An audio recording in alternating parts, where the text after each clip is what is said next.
As an Nairobi resident, what is your priority in life in Nairobi? You know, they say all of us come to Nairobi, try and look for the money, and then go back home and retire. That's the entire conversation around it. But then there's a new survey that has been released by Finaccess that shows that 32.6% of Nairobi residents just want to eat, or, like we say, put food on the table, nothing more. And that's a big number. That's 32.6%. That is close to 40%. That's close to 50%. Only 18% out of the entire Nairobi population that you would say, things are not really good. And by the way, this coming at a time when there's another report saying that the number of financially stable Kenyans is gone down by half. And by financially stable, I mean, yes, you can buy food, you can pay your utilities, and then get something to save on the side. This coming at a time when inflation is at 9.6% as well. So there's just a lot that you can put together. By 32.6%, that's a big number. And the survey also revealed that 35% of Nairobi residents are financially healthy. Fine, but then on the end of that, it means that 65% cannot meet their day-to-day financial needs without breaking their backs, whatever that means. So are you breaking your back today to meet your financial need for the rest of us in Nairobi? Now, let me continue giving you those numbers. It shows you then that the poverty lines for city dwellers has increased to 16.7%, with 7 out of 10 having defaulted on a loan. It means you're poor if essentially you're defaulting because then you can't pay. It goes on then to tell you that indeed, when we look at the daily needs, only 15% of Nairobians can actually meet them without going into help, like getting a loan to get your food, getting a loan to get your transport. And they're also saying 31% of city residents have gone without food at some point. Whoa. That's how bad it is. And then 31% of workers in the city are casually employed, meaning that they lack the financial security that would allow them to afford investments beyond the day-to-day needs. So even as we're talking about the Hustler Fund coming in, there's 31% of them might not get it because then we've got no financial record of you. You're casually employed. Let's leave it there. But just say things are not really that good in Nairobi. My name is Simba. Elijah Charles Kiage. This is Lookup Business. Be in touch with us online at Lookup TV across all your social media platforms. The conversation starts right now at Lookup Business. That is the hashtag. Let's cross over to the newsroom so we can see some of the biggest business headlines that you are moving on your day with.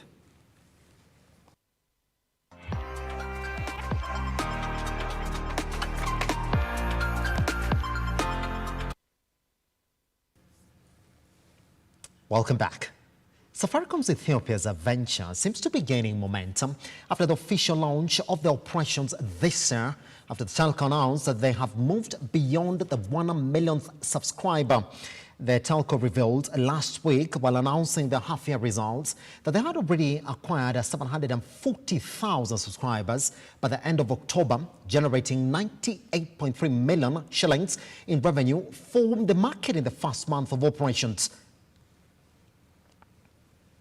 This new subscriber base effectively means that Safaricom has gained 260,000 users in 2 weeks, translating to an average of 18,000 sign-ups daily, as the firm looks to get a share of the country's 110 million mobile users. Safaricom has to start as the underdog in the country, as Ethio Telco boasts of a customer base of 58.7 million, making it the biggest single country subscriber base of any operator on the continent. Safaricom's Ethiopia venture was started last year by a consortium that included Vodafone, Vodacom, the United Kingdom's CDC Group and Japan's Sumitomo Corporation, which secured the first private mobile telephony license with a 97.9 billion shilling speed. The consortium spent over $850 million on acquiring the Ethiopian license and has further pumped $300 million as capital expenditure this year. The firm has hired at least 650 staff for the Ethiopian operations, comprising 200 expatriates and 450 local workers, including 50 fresh graduates. For Lookup Business, Simba, Kiage. Joshua Igara has been thrown back into the banking industry after being appointed to serve as the Chief Executive Officer of the Kenyan and Southern Sudan units of Stanbic Bank. Mr. Igara, who will replace Charles Mudiva effective December 1st, will have a huge task of replicating his success at KCB to help the Standard Group-owned lender to grow its local market share from the current 5.2%. The move comes weeks to the end of Mr. Mudiva's 5-year term at the helm of Stanbic Bank Kenya that lapses next month. Mr. Igara, the former KCB boss, will be tasked with helping smoothen relations between Stanbic and South Sudan government that have somewhat gone from bad to worse in recent days, with the Southern Sudan CEO indicating earlier this year that they were on the verge of withdrawing their Southern Sudan license as a result of the deteriorating relationship. Stanbic Bank Kenya holds the smallest market share of the 9 top-tier banks, according to the latest report by the Central Bank of Kenya. Igara will be tasked with bettering the balance sheet for the bank that saw total income growing by 7.5% to 25 billion in 2021, with the lender also experiencing a significant reduction in provisioning for probable losses by 48.2% and a healthy profit before tax growth of 56.7% to 9.8 billion. Net income also grew 38.8% to 7.2 billion. For Lookup Business, Simba, Kiage. President William Ruto has indicated that the Hustler Fund is ready to be rolled out starting this month, with the beneficiaries set to pay an 8% interest per annum. This is after all legal frameworks were approved by the cabinet yesterday at State House. Ian Kitani files the following report. It is all smiles for hustlers in the country after President William Ruto today indicated that all is set for the disbursement of the funds, with the first beneficiaries set to receive the funds starting on the 30th of this month. The first product is to deal with the individual finance or the individual borrowing. The next one will be for groups, chamas, and other groups. The third one will be for small enterprises that require additional more money, and then for cooperatives. So the first one we are launching on the 30th, which will be to take care of the small guys who are borrowing and who today are harassed by Fuliza and all the other products. However, like they say, everything comes at a cost. According to President William Ruto, the beneficiaries of the fund are set to pay an interest of 8% per annum. We have said this product is going to be available at 8% per year. The current Fuliza is at 1% per day. So it is 365% per year. So we are coming from 365% per year to 8%. Furthermore, anybody who will qualify for the fund will have to save a mandatory amount in accordance to the amount of the loan received. We have made it mandatory that as you borrow, there is a saving component. If you borrow 1,000 shillings, 50 shillings mandatory goes to your saving. And our estimation from the technocrats is that we should be able to save about 30 billion shillings every year on that platform. The head of state also indicated that the funds will be available online, with no paperwork required, taking a swipe on leaders who had planned for disbursement of the said funds. The product is going to be seamless. You will not you will not need any paperwork. You will not need any committee. You do not need to know anybody. The product will be online, just like M-Pesa. I know many members here who are already arranging to form committees on how to disburse the Hustler Fund. I have seen messages on my phone, so Mheshimiwa, tuko tayari kabisa, tumepanga committee. Ian Keitani, Lookup TV. Rift Valley Institute of Science and Technology, in partnership with the Egerton University, are currently working on an innovation designed to preserve agricultural produce, which will reduce the post-harvest losses of small-scale farmers and traders and help address a loss of produce during seasons of abundance. Edwin John Mukora reports. We do here. There is a lot of wastage that takes place in the field of post-harvest, but this is a solution. We intend to use the same in collaboration with Texas and dry our vegetables during the peak period so that we can sell them when the supply is low. And by so doing, we are going to maintain good prices for the vegetables, and we are going to liaise with farmers. When heat flows to the pipes in the heat exchanger, the air is blown through the fan into the drying chamber to meet the vegetables. And they get that warm to dry them, to preserve them, to remove the water content in it. On the other side, we have the opening, a door, where we remove the dry vegetables for packaging. So we realized that most households in Kenya are able to afford vegetables and fruits, and the problem with vegetables and fruits is that they go bad for a period of 3 or 2 days. So we incur losses, and we have periods of high peak and periods of low peak. This dryer, basically what it does is that there's input of vegetables from the other end, and the vegetables are dried, then they are packed, and they can be sold to consumers who are able to use the vegetables even after a week or after a long period of time, maybe 3 years or any other time. Microsoft has signed a partnership with the International Finance Corporation in a deal that will see the two organizations support the use of technology in Africa's agricultural sector. The deal was as a result of the ongoing COP27 in 2022, with this seen as an action point in using technology to mitigate climate change. The partnerships aim to deliver digital agriculture products that will be instrumental in supporting African agribusinesses with the wider aims of strengthening food security and developing greater resilience against climate change.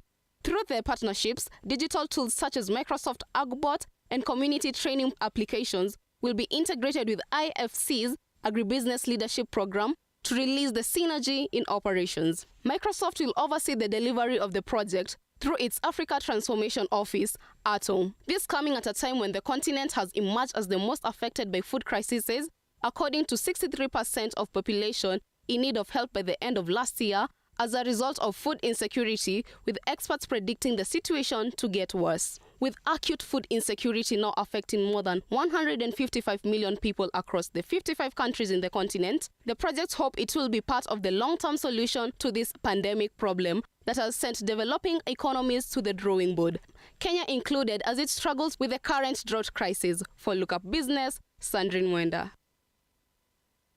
The Rotaract Chair, Asiad Asnap, has challenged Kenyans to support the government in achieving its plan to plant 15 billion trees by 2032 to help fight climate change. Mr. Syed reiterated that the government's resolution to plant the trees by 2032 will be fulfilled if every Kenyan joins in the plan. Go to the Rotarians. The reason why I asked our Rotarians so that their DRR can listen. We will be closely coordinating with communities, with the government, with other partners to ensure that this is fulfilled. We are 7,000 strong in Kenya, so of which 2,500 are Rotractors, who are young Rotarians, we call them, and they are working almost around the clock, around the year, in planting trees to ensure or to gauge climate emergency. There is a water program that we are thinking of. We are also working already in getting boreholes or other water-related interventions on the ground.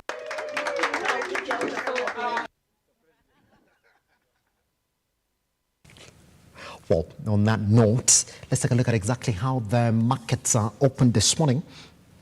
And we're going back to essentially how they closed yesterday then, so we can track that particular data.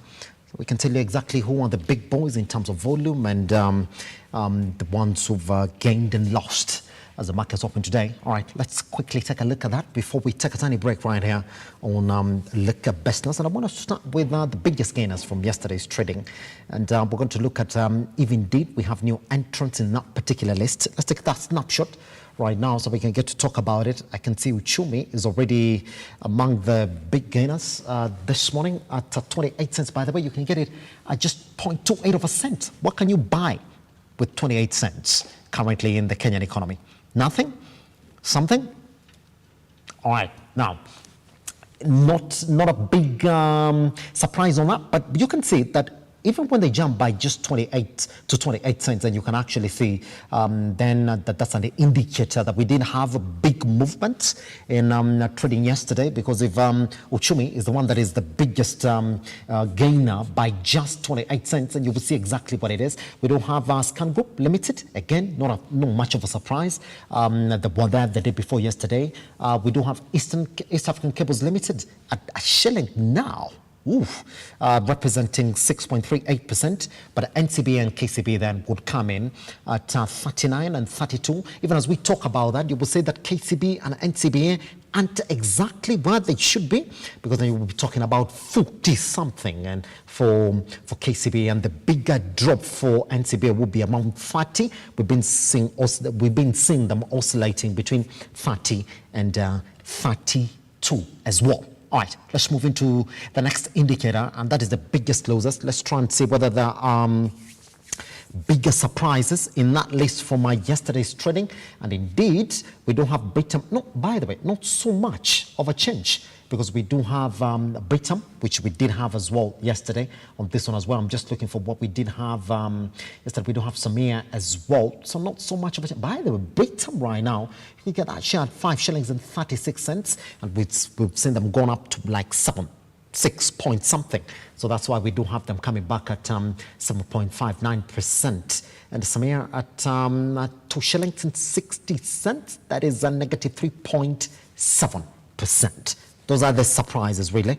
All right, let's move to the big boys. In terms of our volumes traded yesterday, and we're tracking to see what Safaricom is taking home upon that announcement that indeed they've crossed the 1 million mark in terms of subscriptions in Ethiopia. Safaricom comes in at 20 million. Whoa, that's huge. So there was some sort of trading in the market yesterday. 20,419,000 shares traded. By the way, we do know why that is the case. It looks as if the news of Ethiopia gaining momentum is pushing market trading, because that is 20 million, and we've been talking about how there's been a subdued trading in the market. We've been seeing Safaricom hitting 2 million, 5 million. When you see Safaricom at 5 million, you would ask where the money is, and we've seen it come out 20 million worth of volumes moved in that particular stock. APSA is at 14 million. You could actually say 15 million, going by the 14.9 million traded yesterday, and that's huge. KPLC is not giving up, but we can see exactly where the money went, because that is 964, just a couple shy the 1 million mark. Cooperative comes in at 964,800. Looks as if the news of Oigara then going back to the banking industry, going to Stanbic, has not really excited the market in terms of him trying to replicate or having the chances of replicating what he did at KCB, because we do have Cooperative coming in at 377,800. EABL subdued, but then that's a good volume, 323,400. Going by what the share price is, then you will say indeed in terms of the quantity then, in terms of the quality, yes, of those shares, then you'll be putting them around past KPLC in terms of what then they took in terms of the value of those particular shares traded, regardless of them being at 323,000. Now, that's exactly what it is. We know where the money went. The money went to APSA and Safaricom, and we do expect that Safaricom is going to be nicking in those numbers towards the end of this quarter. We're waiting for the markets to close, and that's when we shall also be closing our Lookup business right here on our Lookup TV. Come in next month. Not saying that we will be out, but we won't be having the show. Anyway, we take a short break. Once we come back, I'll be taking you back to a conversation that I've had before. No, actually had before I came on air right here on Lookup Business on smart energy solutions. Let me introduce you to smart firewood and smart charcoal. How? Kiage Limited is in the house once we come back.